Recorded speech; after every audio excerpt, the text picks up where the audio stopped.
오늘은 시작부터 제가 좀 찔리는 질문으로 시작을 하려고 합니다. 여러분 자녀는 어디에 있습니까? 여기서 제가 여러분 자녀는 어디에 있습니까? 라고 물어보는 건 지금 위치를 물어보는 게 아닙니다. 여러분의 자녀의 영적인 상태를 물어보고 있는 겁니다. 하나님이 아담이 범죄하고 났을 때 아담하고 첫 번째 나눈 대화가 뭐였는지 아십니까? 하나님이 범죄한 아담에게 했던 첫 번째 말, 아담아, 내가 어디 있느냐? 하나님이 아담이 어디 있는지 몰라서 물어보셨을까요? 이 말은요, 아담아, 너 왜 그러고 있니? 이 말입니다.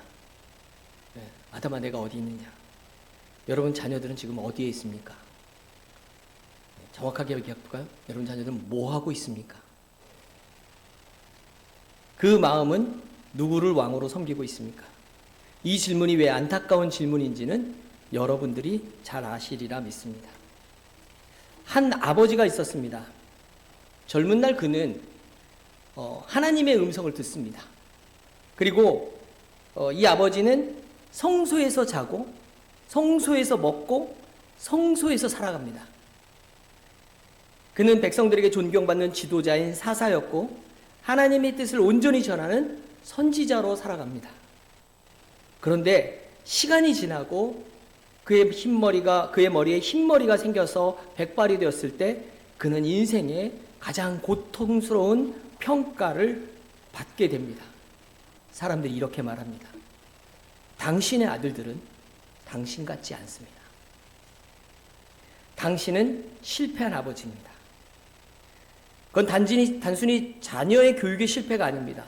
여러분, 이스라엘 백성들이요, 사무엘 선지자, 사사이자 선지자였던 사무엘의 자녀들을 보고 뭐라고 이야기하는지 아십니까? 그 자녀들의 모습을 보고 뭐라 그러냐면, 더 이상 우리는 하나님의 통치를 원하지 않습니다. 이제 우리에게 왕을 세워주십시오. 다른 나라들처럼 우리도 눈에 보이는 왕을 원합니다. 이게 8장 5절 말씀입니다. 사무엘은 그 말을 듣고 기분이 나쁩니다. 낙심됐을 겁니다. 자신의 걸어온 모든 그 사사로서의 그 길이 아들들 때문에, 아들들의 부패로 무너지는 것 같습니다. 그것은 단지 자녀의 교육의 실패 때문이 아니고 인생 전체를 하나님께 바쳤지만 결국 사무엘은 자녀도 백성도 하나님 나라를 떠난 듯한 현실 앞에서 사무엘은 그저 하나님 앞에 무릎을 꿇을 수밖에 없는 상황이 된 겁니다. 현대 교회에서도 이런 탄식의 목소리를 굉장히 많이 듣습니다.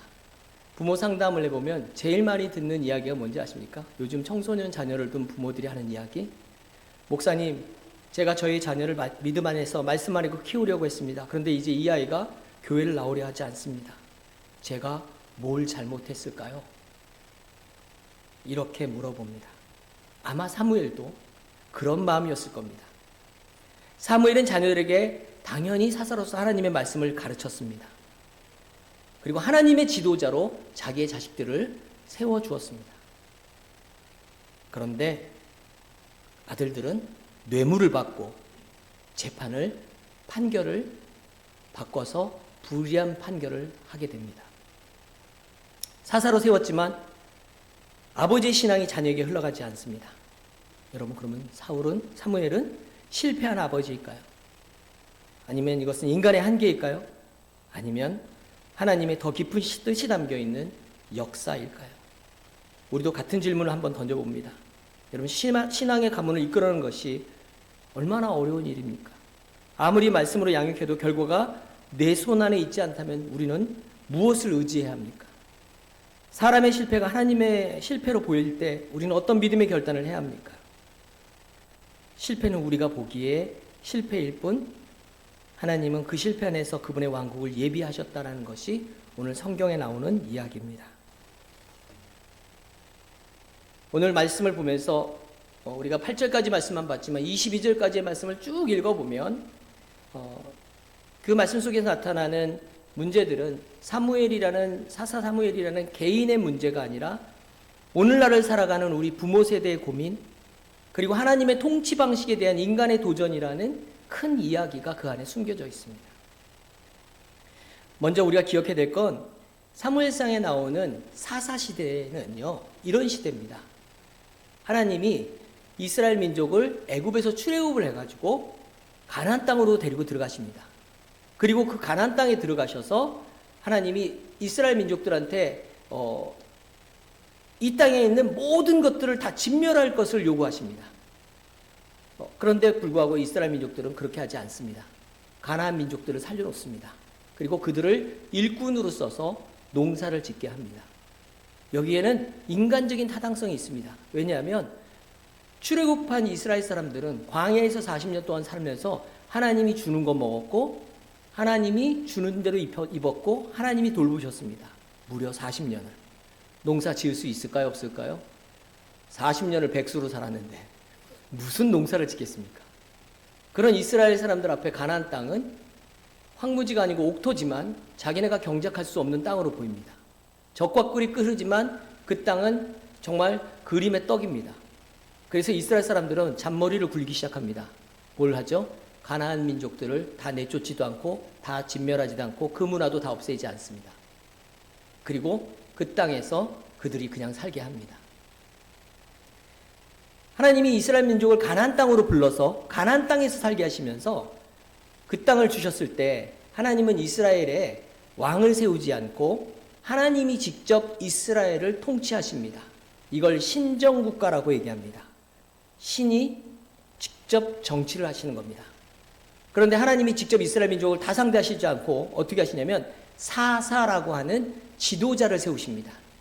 이 사사는 일종의 지금으로 얘기하면 국무총리격입니다.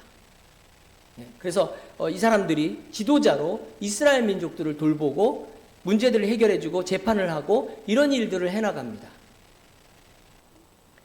사무엘이 살았던 시대는 이 사사 시대였고 당연히 이스라엘은 하나님이 직접 통치하는 나라였던 나라였습니다.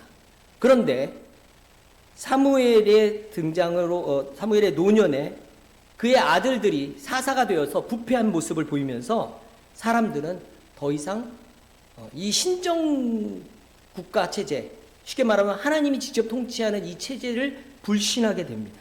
믿지 못합니다. 왜? 하나님이 세운 사람도 저러는데 하나님이 저럴 것 같으면 사사가 왜 필요해? 이렇게 생각을 합니다.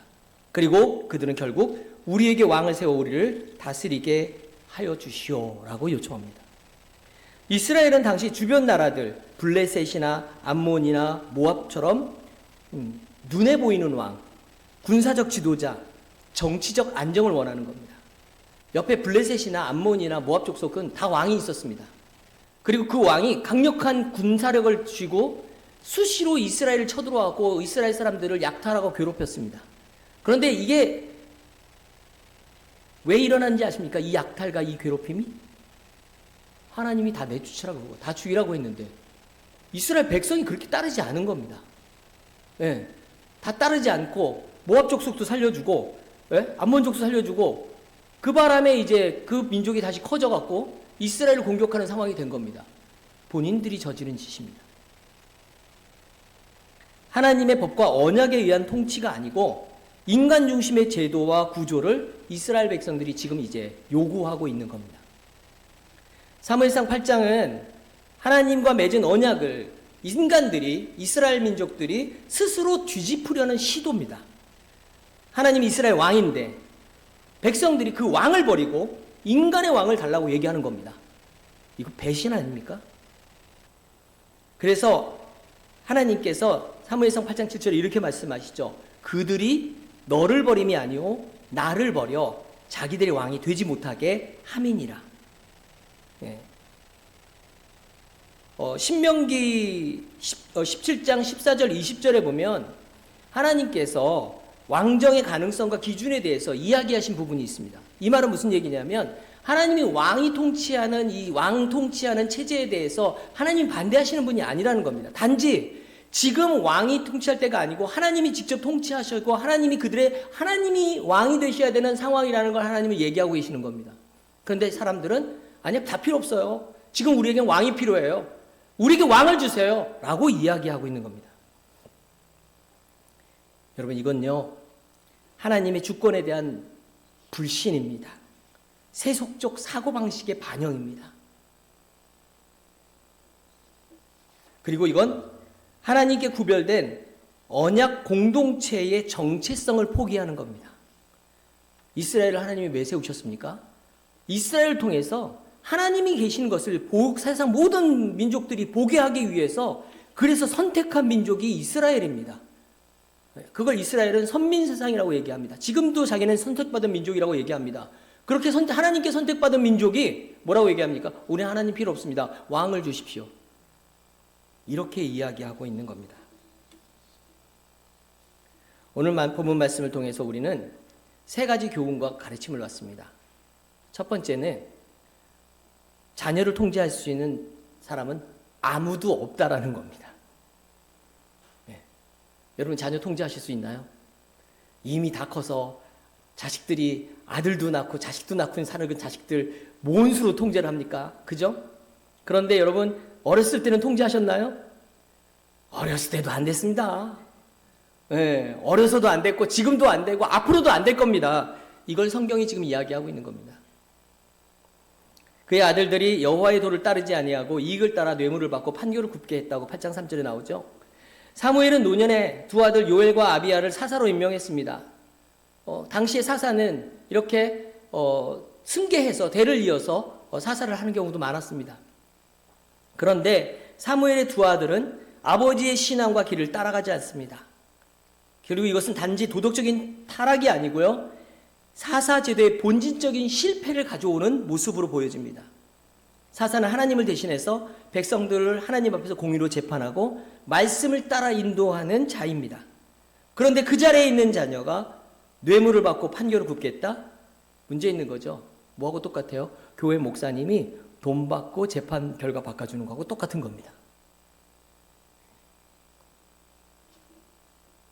또 한 가지 우리가 기억해야 될 말씀 중에 하나는 뭐냐면 부모의 경건이 자녀에게 자동으로 계승되지는 않는다라는 겁니다. 사무엘은 어려서부터 성막에서 자랐고 하나님의 음성을 듣던 사람이었습니다. 그런데 그의 아들들은 어떻게 하죠? 하나님의 길을 버립니다.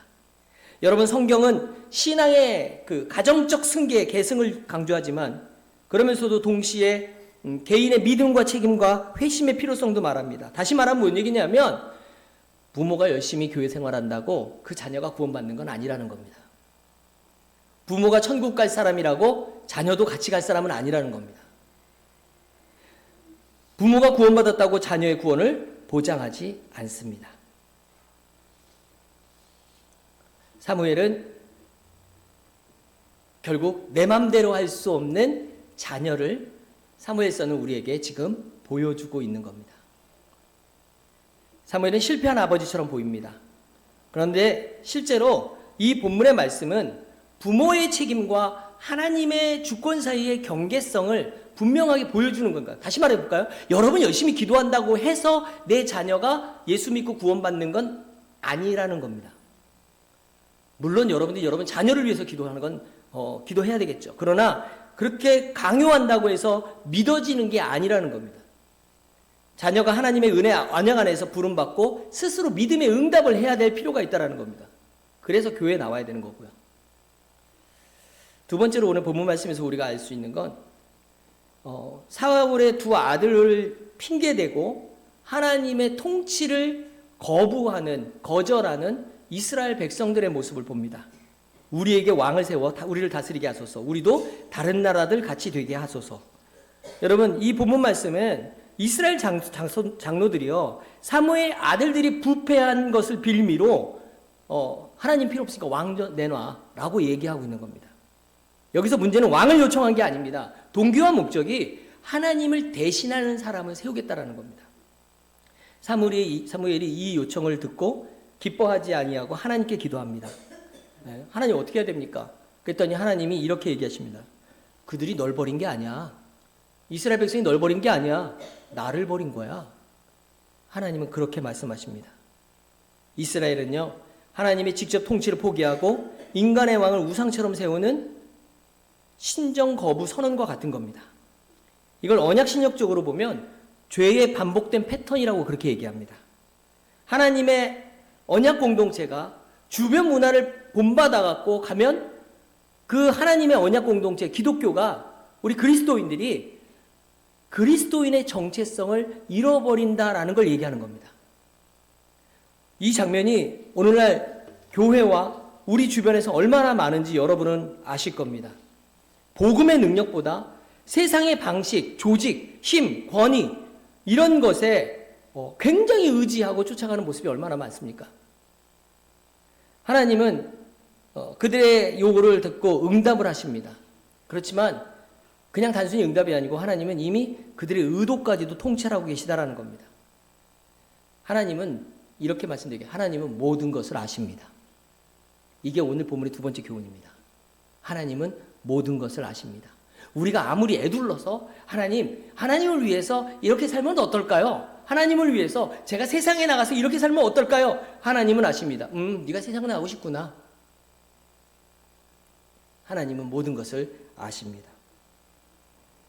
세 번째로 하나님이 오늘 본문 말씀에서 인간 왕의 대가를 경고하시는 모습을 8장 10절에서 22절까지 말씀을 우리가 보면 알 수 있습니다. 8장 11절에서 17절을 갖다 쭉 요약하면 이럽니다.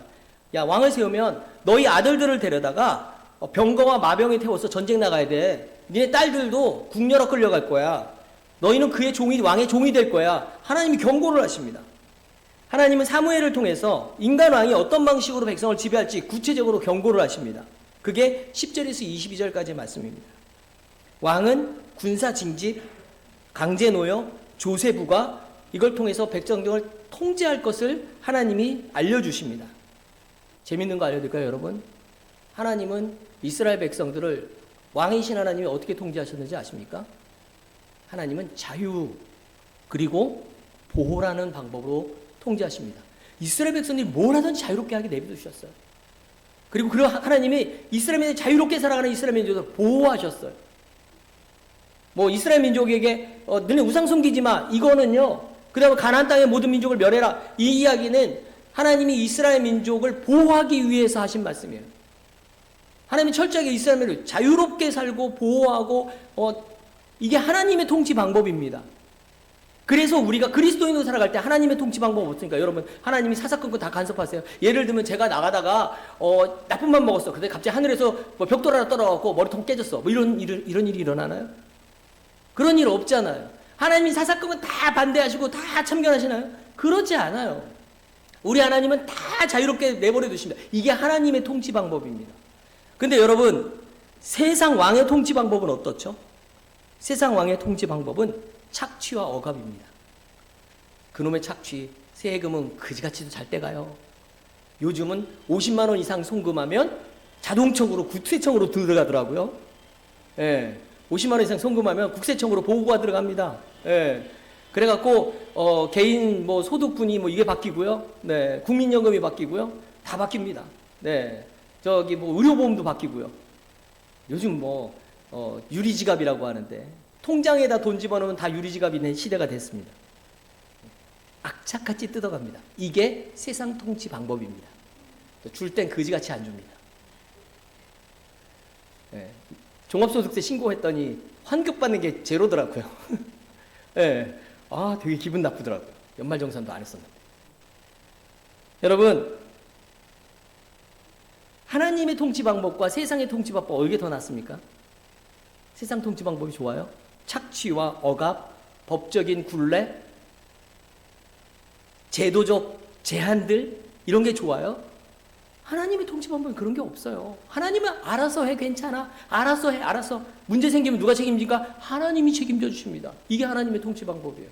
근데 세상 사람들 뭐라고 얘기하죠? 하나님 우리에게 대통령을 주세요. 기도합니다. 하나님 이번 대통령이 이런 사람들에게 해주세요. 자기가 지지하는 대통령을 위해서 기도합니다. 그 사람이 대통령 되면 뭐가 달라질까요? 여러분 굉장히 충격적인 얘기 해드릴까요? 제가요 김대중 대통령 때 파랑새 유세단이었습니다.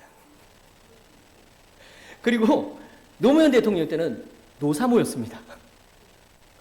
그래갖고 열심히 선거운동 다녔습니다. 그러다가 노무현 대통령한테 너무 실망을 해갖고 그 빨간 당으로 옮겨가갖고 그 다음부터는 이제 이명박 대통령 때 그래도 장로인데 뭔가 달라지겠지 해가지고 아세사라 그래서 아름다운 세상을 만드는 사람 대통령 특보단이 있는데 거기에 제가 특별보좌관으로 들어갔고 또 선거운동을 도왔습니다. 그 이후로 정치는 끊었습니다. 왜 끊었을까요?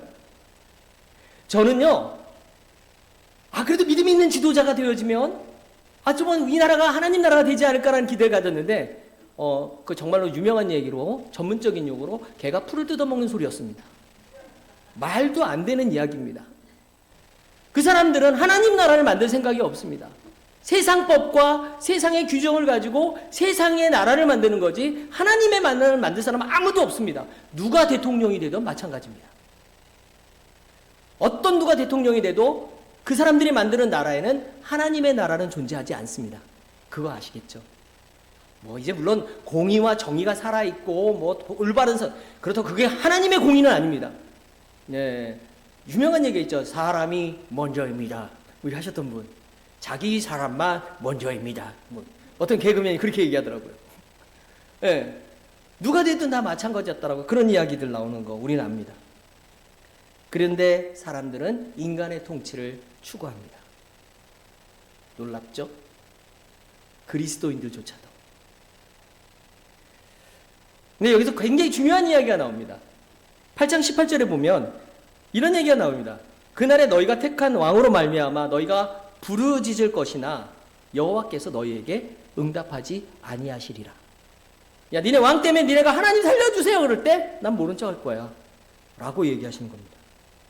이 얘기는요, 하나님이 정말 모른 척 하시지 않습니다. 단지 그 왕에 대한 책임은 너희들에게 있다, 이 얘기입니다. 그냥 왕정체제를 비판하는 게 아닙니다. 하나님은 불순종의 결과로 치르게 될 고통을 알려주시는 은혜의 경고라는 거죠. 하나님은 인간의 선택을 막진 않으시지만 그 안에 담긴 대가와 아픔까지는 없이 하나도 없게 만드시지 않습니다.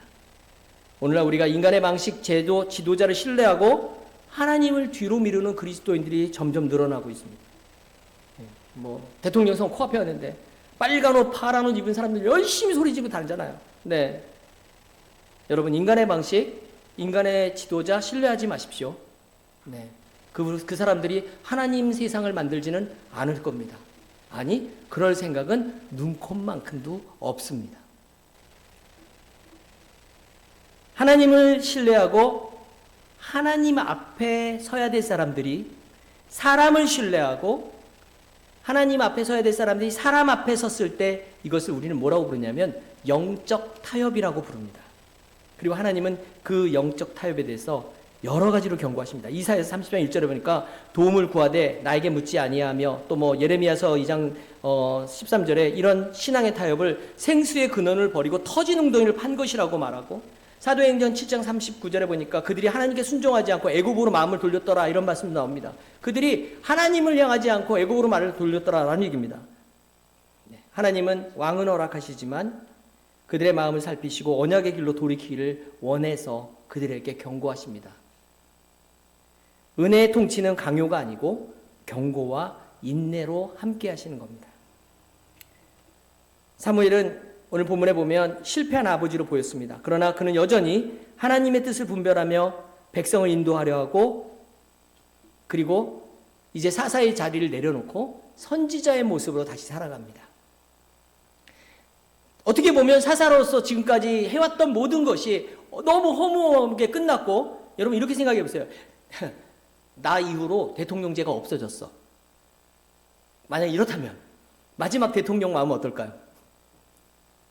나 때문에 대통령제가 없어진 거야. 이런 마음 들겠죠? 그죠? 네. 왜 그런 거 있잖아요. 회사에서 무슨 기획실장이 하도 거지같이 못하니까 기획실 없애야겠어. 기획실장 없어지면 기획실까지 없어지는 그런 회사들 많잖아요, 요즘요. 여러분, 사무엘은 이런 실패와 좌절 속에서 어떻게 하는지 아십니까? 그래, 내가 이제 사사로서 실패했으니까 난 끝이야. 이렇게 얘기하지 않습니다. 그는 그때부터 하나님의 뜻을 더 분별하고 백성들을 인도하는 선지자의 역할을 여기서 더 많이 노력하고 더 많이 기도하고 더 많이 하나님 앞에 나갑니다.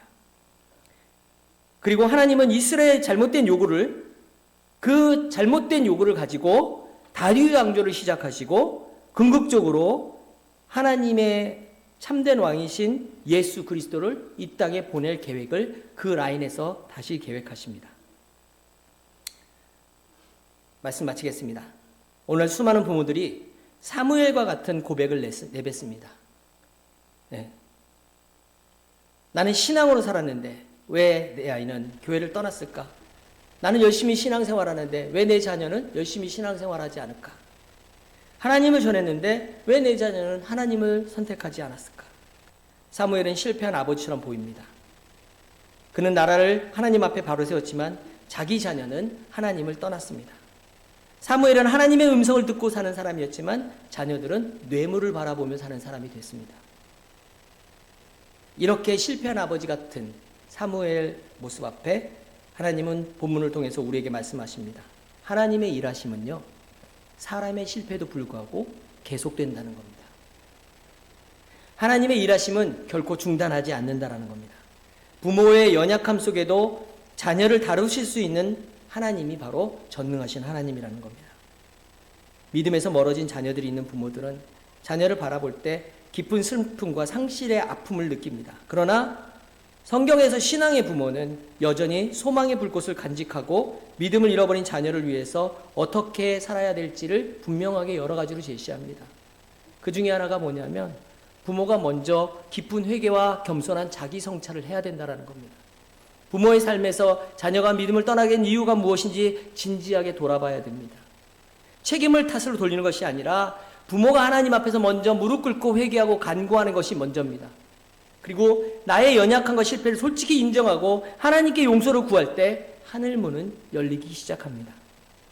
그리고 부모라면 인내하고 포기하지 않는 기도를 지속해야 합니다. 자녀의 신앙 회복을 위해서 끈질긴 기도의 끈을 놓지 마십시오. 어거스틴의 어머니 모니카는요, 수십 년을 기도해서 방탕하고 망나니같이 살던 그 아들 어거스틴이 세인트 어거스틴, 성 어거스틴이라는 이름으로 불려질 만큼 위대한 신앙인이 되게 만들었습니다. 오랜 기도와 꾸준한 기도는 하늘을 움직입니다. 존 칼빈이 이렇게 얘기했습니다. 그리스도의 영혼을 구원하시는 하나님의 은혜는 부모의 기도 위에 머문다. 끝까지 포기하지 마십시오. 그리고 하나님의 섭리를 믿고 기다리십시오. 신앙의 본질은요, 인간의 노력과 능력을 넘어서 하나님의 절대적 섭리를 의지하는 겁니다. 내 자녀가 믿음을 잃어버렸다면 다시 돌아올 수 있도록 하나님께서 일하신다는 사실을 굳게 믿고 인내하고 기다리며 기도하는 게 필요합니다. 그리고 이 부모의 진심 어린 기다림은 하나님의 시간 속에서 아름답게 열매를 맺을 줄 믿습니다. 어느 날 교회나 가정에서 여전히 왕을 달라는 외침이 가득합니다. 사무엘 시대 때 이 사람들이 왕이 달라는 요청은요, 눈에 보이는 것을 달라는 겁니다. 눈에 보이지 않는 하나님 말고요, 눈에 보이는 왕을 주십시오, 이렇게 얘기하는 겁니다. 이게 얼마나 웃기냐면요, 이단 사이비들 교회 가보면 장길자 어머니 하나님이 있는 그 하나님의 교회 가면 사람들이 믿음이 그렇게 좋답니다. 왜? 하나님을 보고 사니까. 네, 이게 사람의 마음이라는 겁니다. 여러분, 오늘도 하나님은 우리에게 묻고 계십니다. 내가 너희 왕으로 있는 것으로 충분하지 않니? 하나님이 이렇게 묻고 계신 겁니다.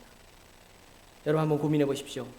문제 해결을 위해서 나는 하나님보다 사람을 먼저 찾고 있지 않는지, 하나님의 통치를 신뢰하는지, 아니면 내 인생의 실용적인 방법들을 찾아서 가고 있는지 고민해 보십시오. 사무엘은 아들을 사사로 세웠지만 실패했습니다. 그러나 하나님은 그 실패 위에 왕정시대의 토대를 놓으셨고 그 왕정의 실패 속에서 다윗을 세우고 결국 예수 그리스도 참된 왕을 보내십니다. 이게 은혜의 언약입니다. 부모로서 씨를 뿌릴 수 있지만 성령의 생명을 불어넣어 주시는 분은 하나님이십니다. 우리는 기도로 아이를 키우지만 믿음으로 자라게 하는 분은 하나님이십니다. 사무엘의 리더십은요, 기도로 시작해서 기도로 끝났습니다. 여러분, 백성들이 요구하고 왕을 주십시오를 할 때 사무엘이 기분 나빴어요. 어떻게 했을까요? 갖고 그릇 막 집어 던지고 승질 막 부리고, 옆에서 딴 놈 아들들 불러갖고 회초리 들고 와! 그래갖고 막 때리고 이랬나요? 사무엘은 하나님께 기도합니다.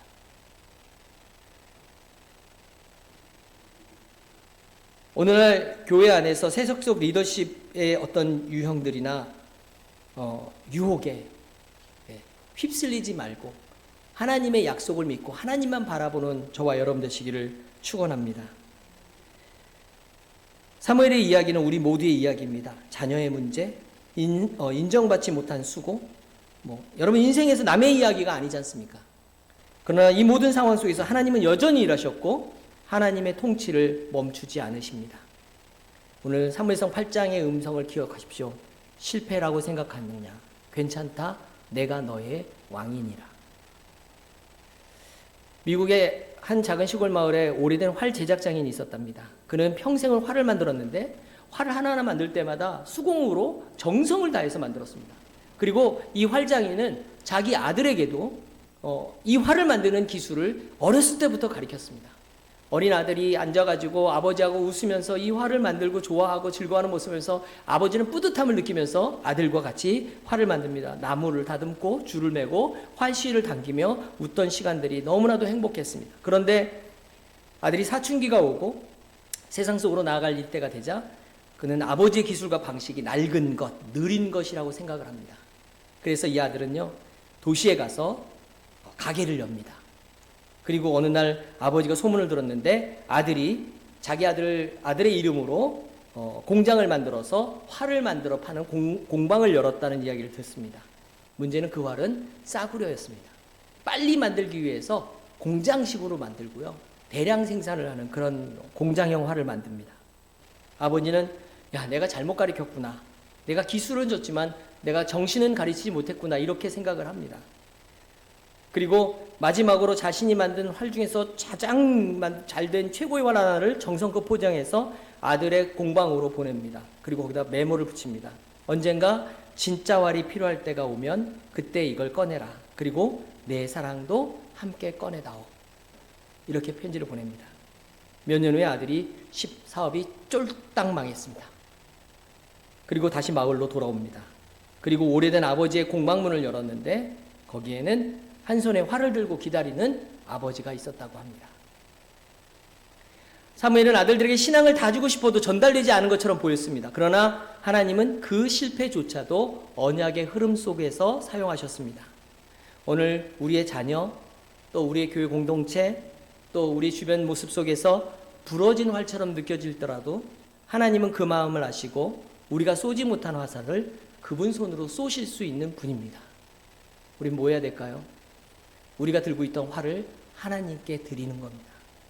우리가 할 수 있는 것으로 하나님께 드리는 게 필요합니다. 기도를 드리고 찬송을 드리고 우리의 삶을 드리는 것들이 필요합니다. 나는 실패했을지 모르지만 하나님은 내 실패 속에서 예비하신 왕 그리스도를 세우신 것처럼 하나님 우리의 삶을 다시 한번 사용하시고 복되게 하시고 우리 가정을 복되게 하시고 우리의 자녀들을 복되게 하셔서 은혜 많은 자녀들 되게 하실 줄 믿고 기도하시는 저와 여러분 되시기를 주님의 이름으로 축원드립니다. 기도합시다. 사랑의 하나님 아버지, 오늘 우리에게 사무엘의 이야기를 통해서 말씀해 주시니 감사합니다. 우리는 때로 자녀를 바라보며 실패한 부모처럼 느끼고 신앙의 자리에서 무력한 그리스도인처럼 주저앉을 때가 있습니다. 그러나 오늘 하나님의 말씀을 통해서 우리의 실패 너머에도 여전히 일하시는 하나님, 약속을 포기하지 않고 끝까지 인도하시는 하나님을 바라봅니다. 사무엘이 이해하지 못한 상황 속에서도 하나님은 다윗을 준비하고 계셨고 이스라엘의 왕을 잘못 선택했을 때도 결국 주님을 우리의 참된 왕으로 보내셨던 것을 우리가 압니다. 하나님, 우리의 자녀와 우리의 가정을 주께 맡깁니다. 세상의 왕이 아닌 하나님의 통치가 이루어지는 그런 가정 되게 하여 주옵소서. 우리의 자녀를 통제하기보다는 그들을 위해 무릎 꿇는 기도하는 부모가 되게 하시고 세상의 기준보다는 하나님의 뜻을 구하는 우리가 되게 하여 주옵소서. 우리의 실패 속에서도 하나님의 계획과 구속의 역사는 한 걸음도 멈추지 않을 줄 믿습니다. 오늘도 하나님만 바라봅니다. 예수님의 이름으로 기도드리옵나이다. 아멘.